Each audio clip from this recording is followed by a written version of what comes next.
随着电视剧《长相思》热播，官配小妖与涂山璟的感情成为大家关心的重点话题。为了更好地了解这段美妙的爱情，仔细认真阅读了小说《长相思》。涂山璟与小妖相识时，是从一个温润如玉的翩翩公子跌落到深渊的乞丐，身体上留下了无数恐怖的伤疤，时刻印证着他一步步从高层跌落的羞辱。这样的事情与任何一个正常人都是大苦难，都需要很长一段时间才能走出阴影，甚至永远走不出，就此堕入地狱深渊。我真的是感受到了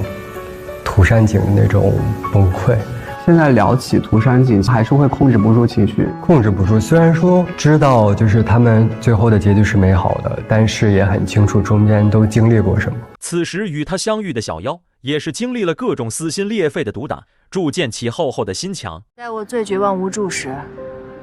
我都没有依靠过任何人。如今我已经长大了，更不应该有依靠别人的想法。就算摔倒，能接住的也只有我自己。小妖就这样看似无聊而坚强的活着，足足的一副细看人生的市井老油条嘴脸。要想命长，少管闲事。从高贵到卑如尘埃的跌落路数不同，但结果却是完全一模一样。这样的两个人相遇，似乎注定了会彼此共情，惺惺相惜。当现实的齿轮把他们推向原有的位置，他不得不做回高贵且有婚约的青丘公子景时，对如何与清水镇小医师小六相处相守，心中是没有答案的。我希望你能面对现实。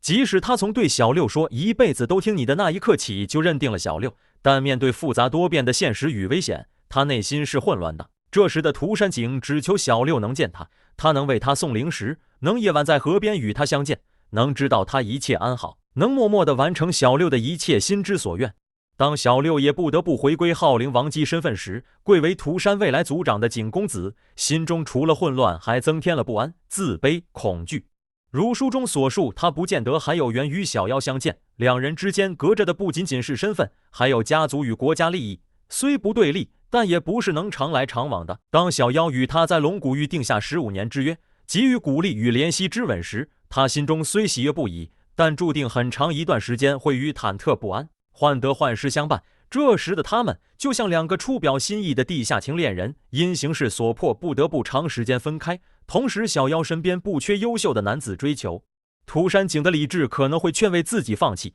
但有情人有缘人无法被理智左右，纵然心中有1万个理由说服了自己，也不抵那一丝甜蜜的回忆。就这样忐忑地想出了弃轩辕入中原的釜底抽薪计谋，终的有机会再见到小妖。在草凹岭相见之前，景与小妖闹的那些别扭，其实是两个刚相恋的人之间常有的不确定与猜疑。小妖也不确定景对他的感情能长久，更不想让自己失望受伤。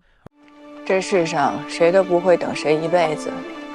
累了自然就会离开了。而景也不确定小妖对他的爱能持久。此时景深知小妖对他的情谊还没有达到爱的地步，还没有完全进入小妖的心里，因为龙骨玉那一吻是小妖的怜惜，不是男女的爱意。这段小别扭，当有机会发泄彼此的猜疑或担忧时，话明了，原有的猜疑又凝结成了一根青丝，涌绕心间。这会儿人都不知道去哪儿了，还留下一缕青丝，让我心死了。当小妖与景相聚于小严府时，小妖从新月那里了解到景的一些处境和过往，绕在心间的情谊多了几分喜悦与期许。一首山歌一个吻，是小妖主动向景表达她的爱意，这是少女对情郎纯粹的爱与期许。君若水相逢，且似风中莲，相见相思。聪慧的景此刻明了小妖的全部心意与情谊，之前的所有不安、忐忑与忧虑瞬间化为养料，滋养着心底的那根情丝，让深重的情根茁壮成长，坚如磐石。纵然世间有悲欢，纵然人生有聚散，但我心如磐石无转移。这才有了景梅林自断生机，与小妖生死相随。景的殉情也换来了一张坚不可摧的情网，包裹着小妖的心，取代了那坚硬无比的保护壳，成为小妖心里最柔软的心间人。在经历这次生死离别之后，在小妖和景两人的心里都把对方深深珍藏，彼此情根深重，此生只愿与你相守的无声誓言。故事到这里可以结束了，一段甜蜜的爱情已溢出蜜，但身处复杂的环境中的两人不由人愿再次被残酷现实砸中，景被至亲的奶奶算计，被彼此毫无情义甚至相看两相厌的未婚妻算计，迅速喜当爹。小妖与景之间本就隔着家国利益，现在还横生冒出一个儿子，小妖不假思索的绝望，想当然的成人之美，把定情之物于丹子还给了景。此时的小妖是任何一个恋爱中的女人正常反应，她没法理智的去思考事情的缘由，也没办法残忍的去把她心底珍藏的情郎翻出来逐一剖析。景也同样无法正常思考，无法直面奶奶的算计，无法恨奶奶，更气自己到底怎么就当了这个爹，并深深的有愧于小妖。面对小妖的离开，纵有千言万语，万般不舍，也无从说起，无所下手。就是我演完《涂山璟》以后，可能我邓为本人就是会非常的心疼他，就是会很惨，因为有的时候像是一些剧里的一些剧情，就是我自己在看剧本的时候，就是我又能感受到涂山璟的那份难过，但是我又很着急，我自己又很着急，有的时候还有一些矛盾。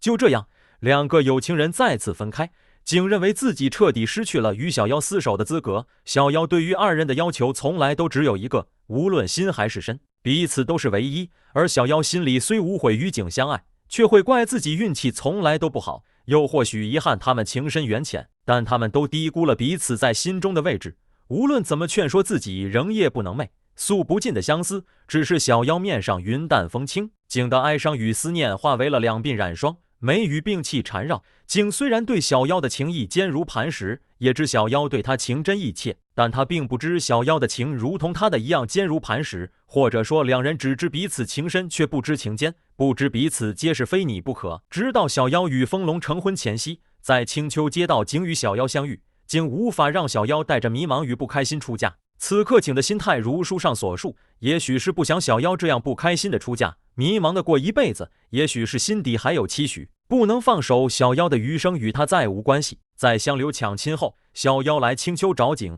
小妖受到桑田儿的启发，相恋可以一方付出，相守需要双方共同付出，如同不愿意播种，就不会精心培育，又怎么会有大丰收呢？他失态地把这些年对景的思念情绪全部发泄，10年的情感积压，虽然只让小妖失态了一小会，但却让景明白了他错估了小妖对他的情之深。他们之间的情感是双向奔赴的情根深重，是等量的情感，所以他也把这些年他的困惑和所做努力告诉小妖。当时虽然两人无法确定是否可以重新开始，是否可以破镜重圆，但至少心里坦然了许多，少了拧巴的纠结，就算最后没在一起，也能彼此平静的道声好，如有人般知道彼此安好。在小妖的帮助下，景终于知道了当年喜当爹的真相，他终于能以清白之身重新走向小妖，没有家国利益和婚姻的阻隔。15年之约终用了70几年完成。在小妖与景成亲前的几十年岁月里，他们不仅朝夕相处，